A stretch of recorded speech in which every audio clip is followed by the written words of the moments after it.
দেখা লাভ দিবেন, বুঝছেন? দেখা লাভ দিবেন, পিছে পিছে দেখা লাভ দিবেন। হ্যালো বন্ধুরা, আসসালামু আলাইকুম, ওয়েলকাম টু নাজমুল ব্লগ।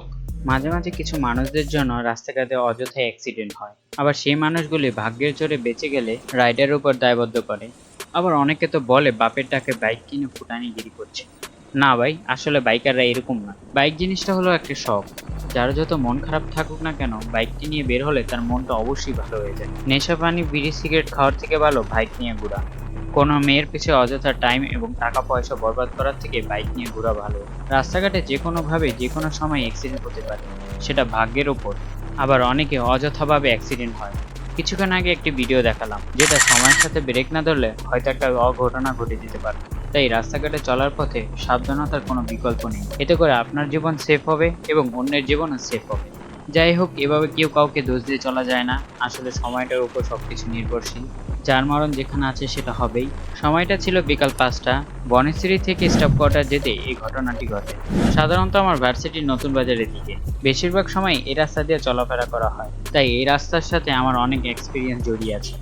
সেটা হোক না মধ্যরাতে বা দুপুর 2টায় অথবা ভোর সকালে। এখানকার বেশিরভাগ বাসই চাপ দিয়ে চলে। এদের সাথে আমি রেস খেলি না, আমি আমার মতো যেতে থাকি।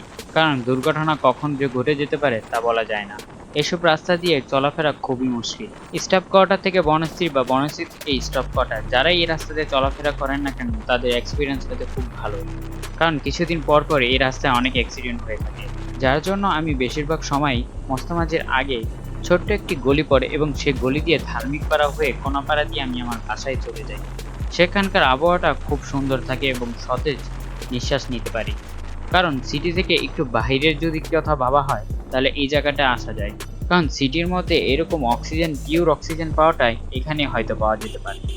তার উপর কিছুটা গ্রাম্য পরিবেশ, পুরো মুগ্ধ হয়ে যায়। যার জন্য বেশিরভাগ সময় আমার এই রাস্তা দিয়ে চলাফেরা করা হয়। এক সময় ভেবেছিলাম যে একটি বাইক হলেই হলো, ফ্রেন্ডদের নিয়ে সব সময় ট্যুর দিব। বাট বাইক আছে কিন্তু ফ্রেন্ডরা নেই।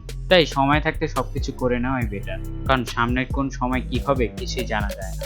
আর যারা বাইক চালান বা নতুন বাইকার আছেন, তারা অবশ্যই সেফটি গিয়ার নিয়ে চলবেন। কারণ হয়তো আপনি জানেন না আপনার মা আপনার জন্য অপেক্ষা করছে। তাই একটু সাবধানে চালালে বেটার হয়। কারণ আপনার জীবন আপনার কাছে মূল্যবান না হলেও তার পরিবারের কাছে খুবই মূল্যবান।